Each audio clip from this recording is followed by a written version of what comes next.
don't cover a lot of gialli on the channel, mostly because I don't like them as much as you might think I would. Most of them tend to be mysteries, and I'm not a super big fan of mysteries unless they're exceptionally well written. Most giallis are not exceptionally well written. And giallo films normally aren't as silly or as violent as the American slashers, so I tend to gravitate towards those. But there are some exceptions, and this is one. It's a pretty well written mystery with a satisfying ending, and it features not one, but 2 scenes set in a Catholic girls' school shower.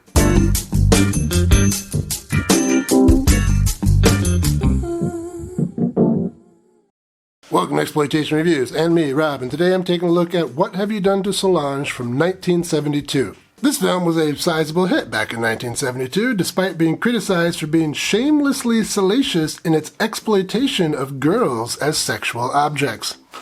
Man, people will complain about anything. Whatever, let's see those girls. No cold open here, we open immediately on the titles. Testi and Baal are in this? What am I watching, a training video for a urologist? Oh, that's a terrible joke. Ooh, music by Ennio Morricone, very nice. Directed by Massimo Dallamano. He directed a few films, but he's probably best known as the cinematographer of 2 of my favorite movies, A Fistful of Dollars and For a Few Dollars More. I'm not sure why he didn't work on The Good, the Bad, and the Ugly. And after those orange credits, we hop over to 2 people in a canoe. The man, that's our main character, Enrico, he wants to rock the boat, but the woman is hesitant, and then she sees someone running through the forest. This distracts her from the task at hand, so she closes her eyes, but when she opens them again, she sees something even more shocking.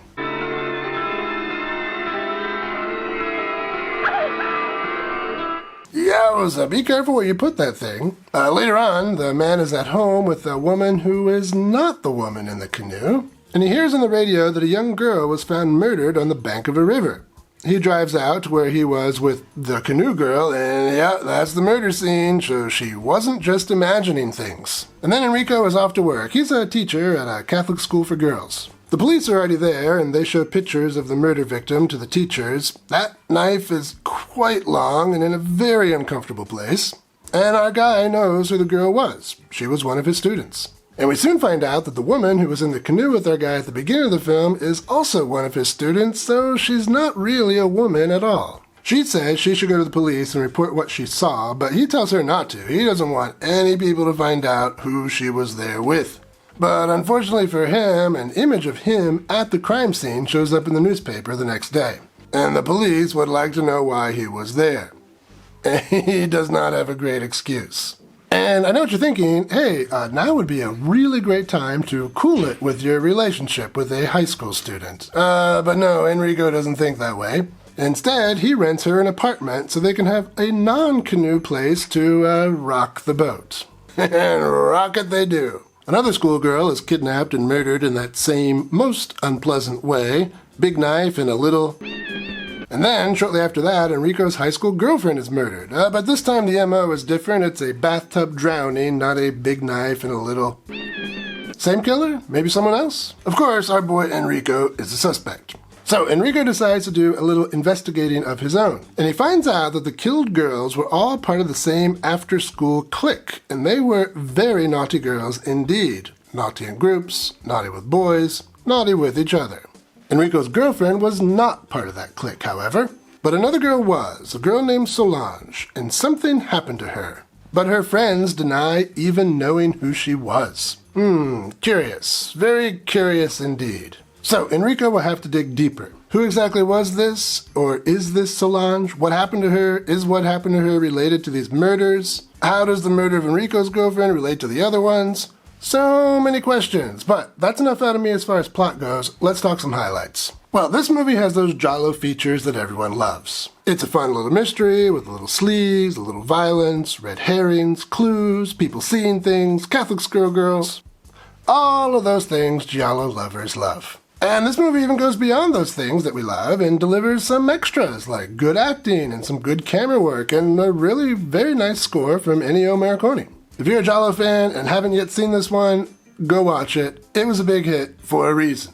But I don't think it's perfect. Like a school teacher making sure his students practice good hygiene, it has some shortcomings. If you watch my videos regularly, you'll notice that I'm pretty forgiving with most aspects of filmmaking, but I'm very unforgiving when it comes to writing. This is because good writing is basically free, so even for low-budget filmmakers, there's no excuse for a stupid script. And this is one of the reasons I'm not a super big giallo fan, because a lot of times the script is pretty stupid. Killers with ridiculous motives, big questions are introduced and never answered, the activities of the detectives were obviously written by people who have no idea how investigations or detectives actually work, and so on.